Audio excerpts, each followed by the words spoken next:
The first question that we asked each of these two gentlemen to respond to is, the first one is this: Gov Guam has floated several bonds over the last few years. How will Gov Guam be able to pay for its debt service and operations going forward? Carl, would you answer that question for me first, please?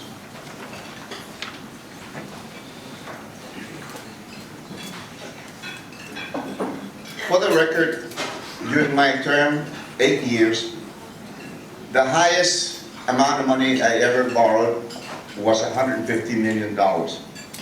80 of that was to pay $45 million that I found in office after Governor Adat left, $45 million for the tax, and $22 million to fix the sewers and the water lines that broke during the earthquake, the 8.1 earthquake, because Governor Adat at that time chose not to ask for a federal disaster declaration. So out of that $115 million that I borrowed the first year, in May or June of 1995, was for that. Now, that's in 8 years, I borrowed $150 million. In his 3 years, he borrowed $410 million or $456 million. I don't know what. But it is not sustainable.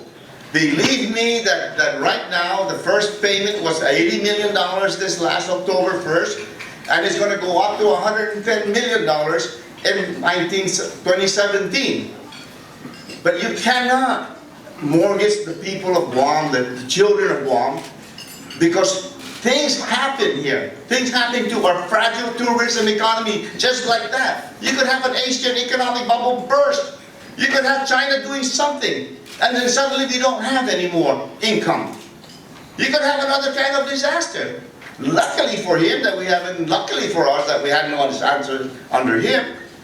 But ladies and gentlemen, just take a look. Take a look at the facts that I passed out here today. And you tell me, he told me I was in charge of the Department of Education in 1995. I was not. It was the new Board of Education in 1995 that took over. I did not want to work with the Department of Defense. And the Department of Defense left because they only want to work with the Governor of Guam. And I took over. When Joe Adat made an agreement with the Department of Defense, I carried that contract forward. But the Board of Education at that time said, no, we don't want to deal with it. We want to deal with it ourselves. And they would not do it. So they broke away and made the Department of Defense schools. So this idea of throwing out this bullshit that you throw all the time, it's got to stop, Governor. You tell me that you don't want to meet me last night at the debate, and then you say that it was the women that canceled it. You were the one that canceled it. Why don't you say something else? This is what I want people to want. He was not accountable to anybody. That's what scares me about you. You never answered my question. Have you given your family $3-point-some million of tax write-offs this year? Have you?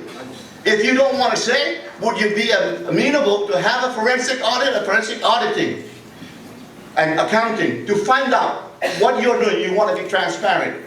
But that's what scares me, but the fact that you control it. You control it by being the tax commissioner and nobody's supposed to see it.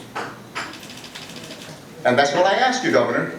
Be fair, be honest, and stop this nonsense of telling the people one thing and running it all the time.